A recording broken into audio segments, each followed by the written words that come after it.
Hi everyone, I'm Mona. Welcome to my YouTube channel. On this video, it's all about the bold and beautiful Elizabeth Taylor and four of her favorite fragrances that she wore and favored throughout her life. If this is your first time here, I'm all about legendary perfumes and legends who wore them. If that's something you're into, feel free to subscribe, like, and share. A little bit about Elizabeth, who was ultimately the queen of Hollywood. Her career spanned for 6 decades, and it started at the age of 12 years old. Um, she was more or less pushed into acting. Her mother was an actress as well and passionate about acting. Elizabeth did say that she was as well, but we don't know.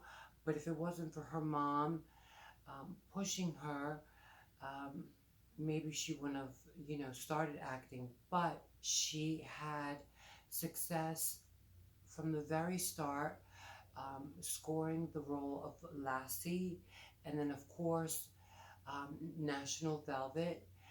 But what made her so different and so unique was she was this little girl with the beautiful face of an adult woman, and of course, her mesmerizing, hypnotic violet eyes, which no other actress had.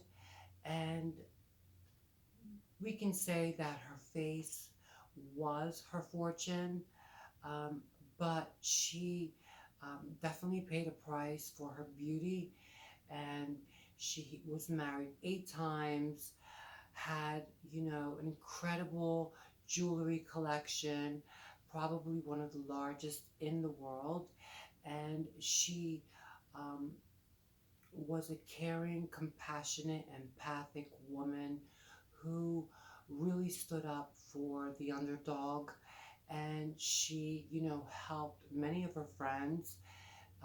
And she was probably the first celebrity to talk about AIDS and to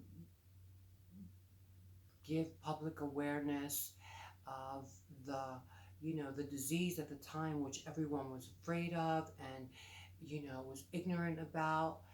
She stood for, people that were, sh- looked down as leopards.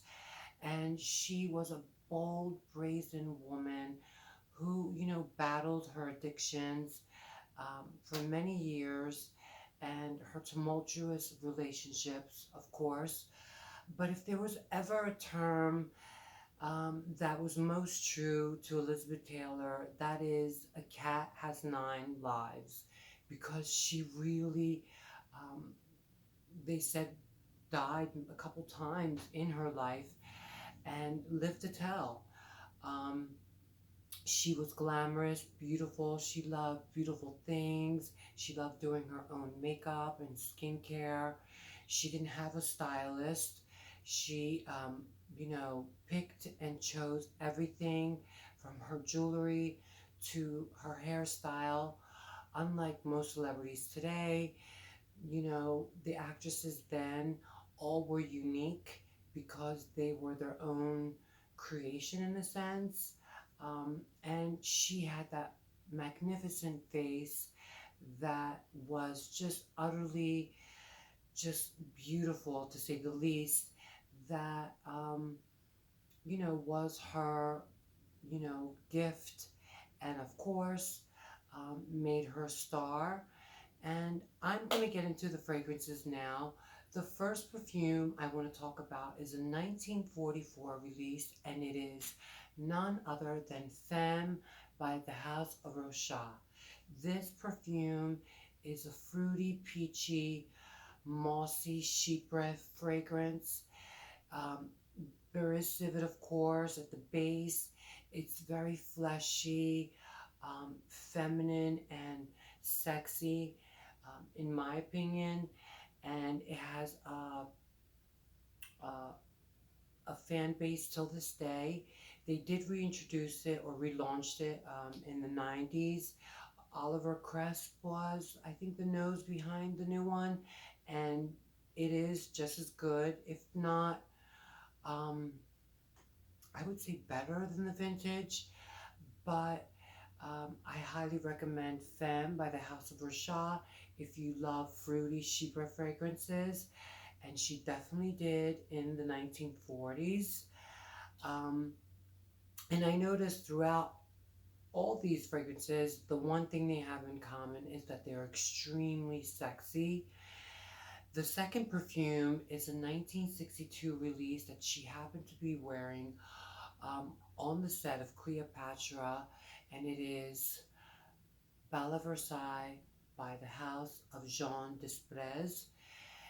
This was probably the most expensive perfume at the time. Um, it outdid Joy by Jean Patou, which was before this was released. The ingredients, there's over 300 ingredients, notes to make this composition. The costliest materials, of course, that no fragrance uses anymore. Um, it's bold, amber, honey-like, and when it's on your skin for maybe 5 minutes, the civet really shines through this whole entire wear of Bala Versailles, and I can see her seducing Richard Burton wearing this perfume, and you know, um, her. It's also, it gives me the feel of Cleopatra, a fragrance that she would wear, a very dense, you know, thick, rich fragrance, and that is, of course, Bala Versailles by the House of Jean Desprez. The next one is a perfume that Richard Burton actually gifted to Elizabeth, and it remained a staple in her collection forever, and it is Jungle Gardenia by the House of Tavuchet. This is a 1933 release, and it is definitely the queen of gardenia fragrances, in my opinion. This is bold, sweet. It has a little bit of that bubblegum quality, and of course, it has an animalic base, and it's erotic, bright, beautiful, juicy, and it has a cult following till this day, and it definitely is a classic as well, and that is Jungle Gardenia by the House of Tavuchet.